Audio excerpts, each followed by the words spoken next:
Salut à toi et bienvenue dans cette rediffusion. Si elle te plaît, n'hésite pas à mettre un like et à la partager. N'oublie pas que je suis en live tous les samedis à 19h sur TikTok si tu veux venir discuter avec moi. Je te laisse pour la vidéo. Bon visionnage à toi. Donc voilà, on va pouvoir aborder un petit peu le premier sujet sur lequel j'avais envie de discuter avec vous, qui est finalement un sujet très très simple, parce que c'est un sujet qui nous concerne tous et qui est, je pense, important à aborder. Parce que on va parler d'intelligence artificielle et de croyances. Parce que c'est quelque chose qui est très compliqué à l'heure actuelle. Le paysage, salut H, le paysage du monde, de la croyance, de l'esprit critique, va changer drastiquement dans les prochaines années. Là déjà, ça change. Mais on n'en a pas encore vraiment les... comment dire? On n'en a pas encore vraiment les redondances. Parce que c'est excessivement compliqué. Je peux plus monter chez toi, désolé. Bah, il y a aucune raison que tu puisses plus monter chez moi. Si tu te l'interdis, c'est très bien, mais sinon c'est pas grave. Le fait est que, à l'heure actuelle, les j'ai horreur des poils sous les aisselles. Ah, c'est dommage. Je pensais que t'étais de gauche. La gauche, c'est censé être féministe. Mais donc, ce qui est important ici, quand je vous parle d'intelligence artificielle, c'est le fait que techniquement, effectivement, on peut créer des images de tout le monde, de tout, de n'importe qui, et des images qui sont très très réalistes, qui à l'heure actuelle ne pourront plus être différenciées de manière systématique d'une image créée. J'aurais vraiment beaucoup voulu vous faire le délire aujourd'hui de en fait c'est pas moi qui parle, c'est quelqu'un d'autre, et de désactiver le filtre IA et de vous montrer qu'en fait c'était pas moi qui vous parlais depuis le début.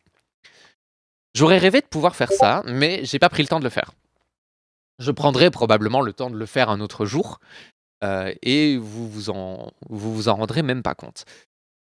Et c'est ça qui est flippant. C'est qu'à l'heure actuelle, on se retrouve dans un monde où il va falloir, pour croire, pour savoir, réussir à démêler le vrai du faux.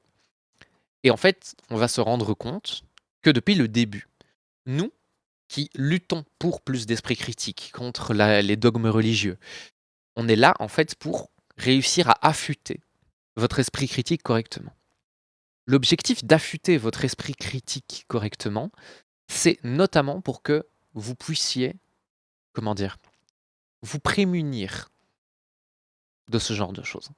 Que vous puissiez vous prémunir de toutes ces fake news et de toutes ces choses-là qui vont arriver. Parce que ça arrivera, en fait. C'est pas quelque chose qu'on peut juste mettre de côté et se dire ouais, non, ça n'arrivera jamais. Ça arrivera. C'est une certitude. C'est qu'une question de temps, c'est qu'une question de moyens, parce qu'il y a des gens qui ont les moyens de créer ce genre de choses. Donc c'est très très compliqué. Et vous n'êtes pas à l'abri d'un jour me voir, moi, dans mon décor, avec mes dreads, avec mes cheveux, avec mes tatouages très précis, dire des dingueries, faire des dingueries que je n'ai jamais faites. Et ça, c'est quelque chose qui, pour une créatrice de contenu comme moi, est beaucoup plus simple que, justement, pas une créatrice de contenu.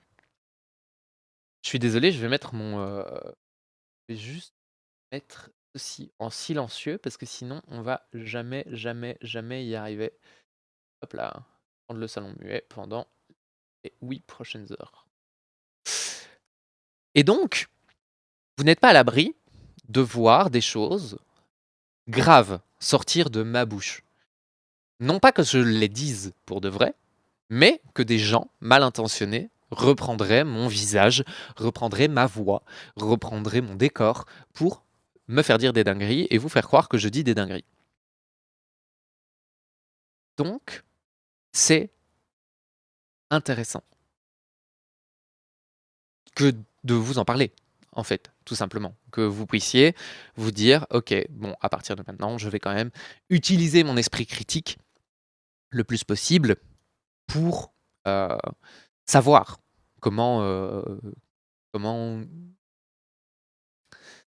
Oui, comment aborder ce que vous voyez, comment, aborder, les choses qui sont dites et surtout comment aborder le monde de la fake news,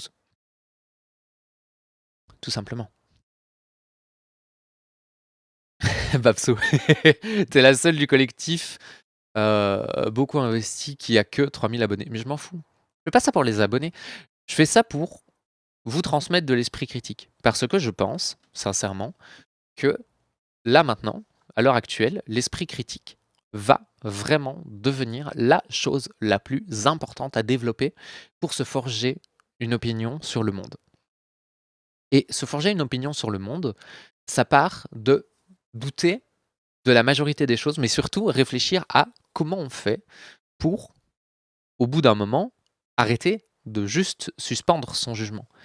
L'objectif, c'est aussi, de manière très simple, de pouvoir se dire: «OK, ça j'y crois parce que et ça j'y crois parce que». Vous avez 2 choix. Vous avez le choix d'un côté de juste tout simplement faire, salut Dogmios. Vous avez le choix d'un côté de, ne plus croire en rien, qui est possible, hein. Vous pouvez juste prendre le temps de douter de tout et de ne plus faire confiance à rien ni personne parce que tout peut devenir généré par intelligence artificielle. Soit vous décidez de vérifier les informations qu'on vous donne, d'aller rechercher la source, de savoir qui les dit, pourquoi il les dit, est-ce que ça fait partie des choses qui sont cohérentes dans le discours de la personne. Comment vérifier tout ça? En allant voir particulièrement pour les influenceurs, vous allez voir sur leurs réseaux sociaux si c'est cohérent avec ce qu'ils disent en général, etc., et cetera. Et pour ce qui est tout ce qui est de la fake news en général, tout simplement revenir à la source. Toujours aller voir, si vous pouvez recouper les sources. Le recoupement de sources, c'est la chose qui est la plus importante. C'est la chose qui manque la grande majorité du temps aux croyants parce que, ils partent du principe que si c'est écrit dans leur livre, c'est que c'est vrai et ils ne prennent pas le temps, justement, d'aller recouper avec d'autres sources, des sources indépendantes de leurs croyances pour savoir si ce qu'ils racontent est vrai ou faux, tout simplement. Mais à l'heure actuelle, on va plus pouvoir se passer de cet esprit critique. On va plus pouvoir se passer de cette réflexion de comment mettre les idées en face les unes des autres de manière saine, de comment faire pour débattre correctement et sainement, de quoi croire et de pourquoi croire, comment croire correctement. À l'heure actuelle, on est vraiment dans cette espèce de tournant où on ne sait plus à quoi on peut faire confiance et on part du principe que si c'est écrit dans un livre, ça va être plus probable que si c'est, juste dit sur internet, ce qui est pas juste du tout. Ça va dépendre d'un tas de choses. Il va falloir choisir une méthode.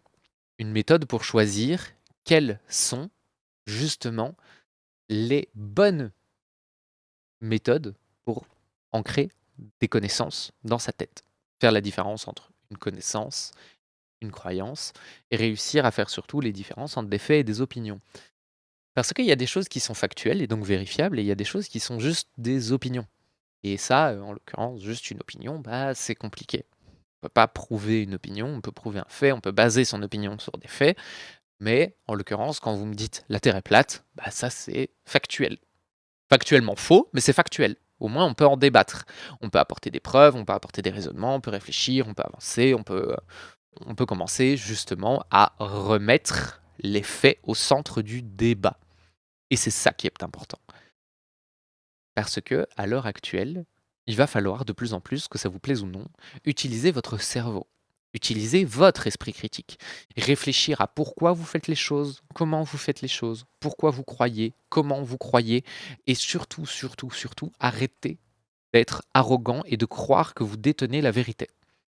Parce que personne ne détient la vérité, factuellement. À l'heure actuelle, on se retrouve dans une situation où détenir la vérité n'existe plus. Parce que il va forcément y avoir des vidéos de choses fausses. Comme je vous le disais comme exemple en intro, vous n'êtes pas à l'abri de voir une vidéo de moi dans mon décor avec tous les éléments qu'il y a ici autour, donc avec mon appel à débattre, avec un faux chat là-bas dans le coin, avec le compteur d'abonnés à jour là-bas dans le coin. et de me voir raconter des dingueries exactement comme si je les avais vraiment dites en live. Avec un faux dogmios qui serait d'accord avec toutes ces conneries que tu dirais. Exactement. Donc, personne n'est à l'abri, mais la raison pour laquelle je vous fais toute cette prévention et que je vous parle pendant 10 minutes de pourquoi c'est important de savoir que ça existe, c'est parce que faire un clone d'une Diane, c'est infiniment plus facile que de faire un clone de votre voix à vous. Et pourtant, pour faire un clone convaincant de votre voix à vous, à l'heure actuelle, il faut 3 secondes d'audio de votre voix. Juste au téléphone, ça peut passer.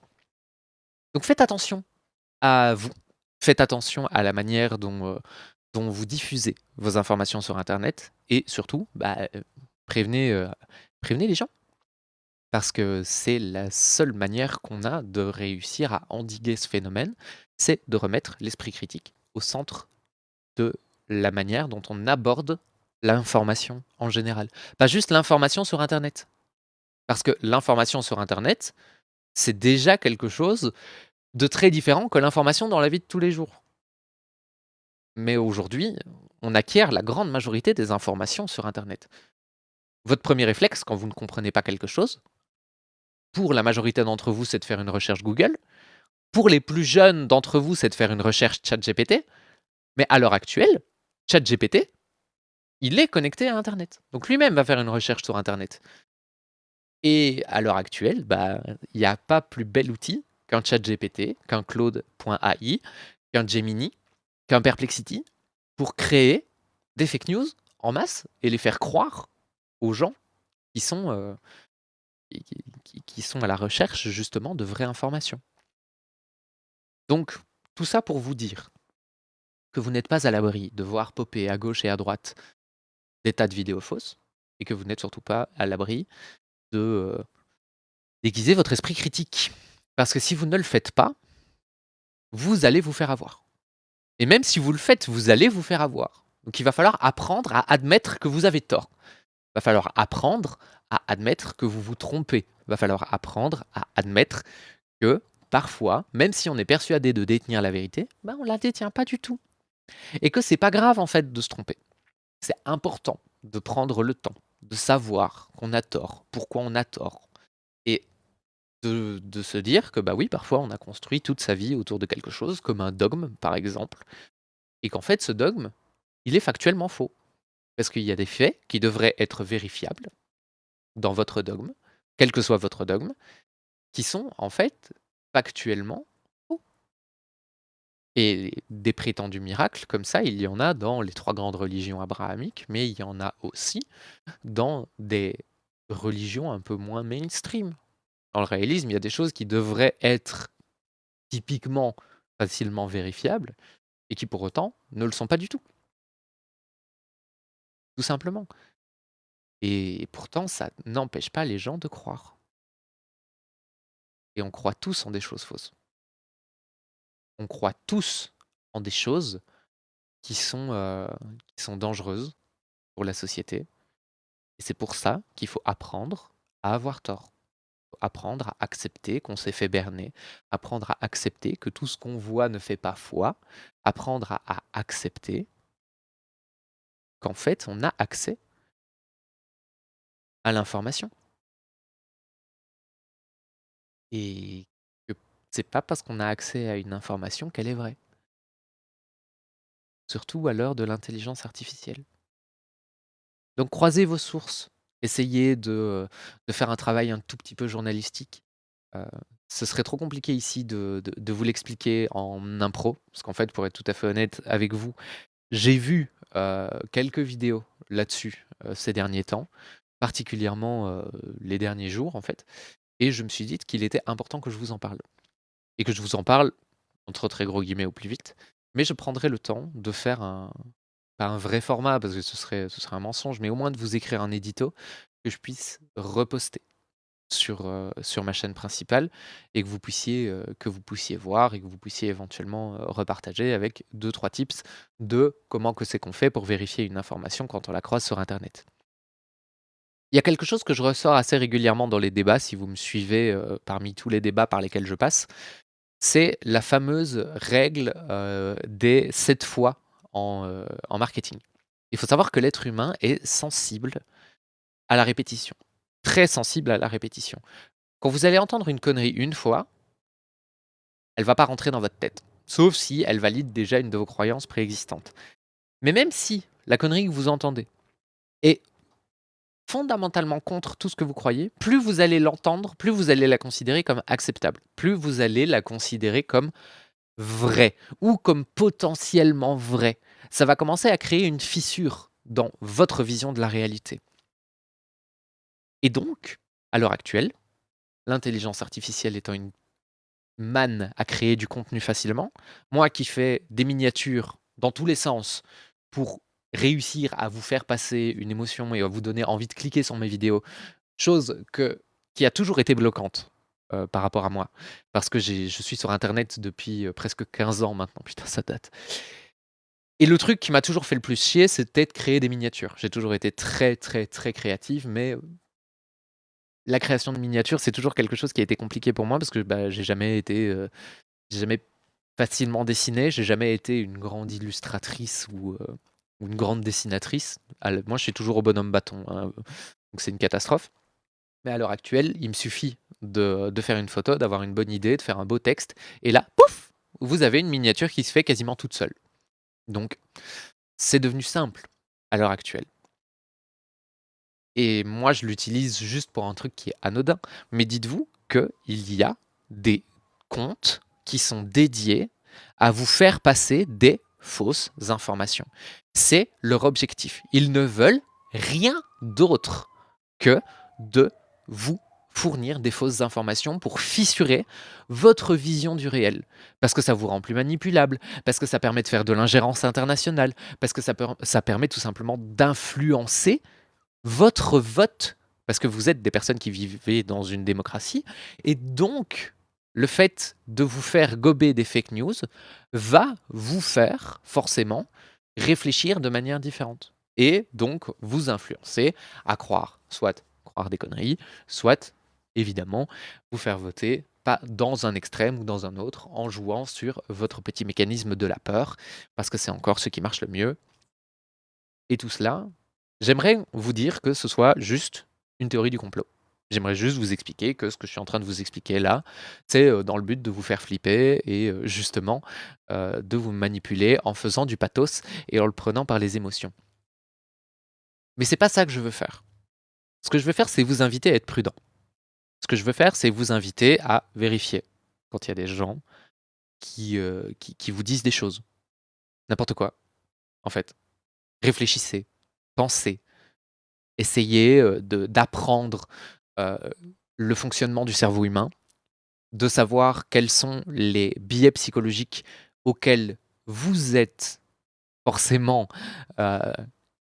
sensible, parce qu'on est tous sensibles à des biais psychologiques, parce qu'on est tous des êtres humains et on a tous un cerveau qui est construit de la même manière. Personne n'est immunisé aux biais cognitifs. Personne. Donc prenez conscience de vos propres biais. Prenez conscience d'à quel point il est facile de faire gober des conneries à tous les êtres humains du monde. Et que vous êtes des êtres humains. Et donc qu'en tant qu'être humain, vous n'êtes pas infaillible. Et qu'à l'heure actuelle, tout le monde peut facilement vous berner. Vous pouvez vous faire berner à tout instant. Donc faites attention à vous. Faites attention aux idées que vous acceptez de faire rentrer dans votre tête. Prenez le temps de réfléchir. Prenez le temps d'essayer de croire la vérité, plutôt que d'essayer de croire quelque chose qui vous convient. Voilà, c'est ça le plus important. Si t'es arrivé jusque-là, c'est que t'as kiffé ce que t'as vu. Et ça me fait vraiment plaisir que tu sois arrivé jusqu'au bout. Maintenant, ce qui me fera encore plus plaisir, c'est que tu regardes dans la description et que tu ailles me soutenir. Que ça soit avec un abonnement, avec un petit tip sur ma page Tipeee, ou tout simplement en partageant ma vidéo. Sache que c'est grâce à ces petites actions que la chaîne continue et que je me donne à fond pour vous offrir du contenu de qualité tous les jours. Je travaille sur des gros projets et ça risque de bientôt arriver. Alors merci de votre soutien et à la prochaine dans une nouvelle vidéo.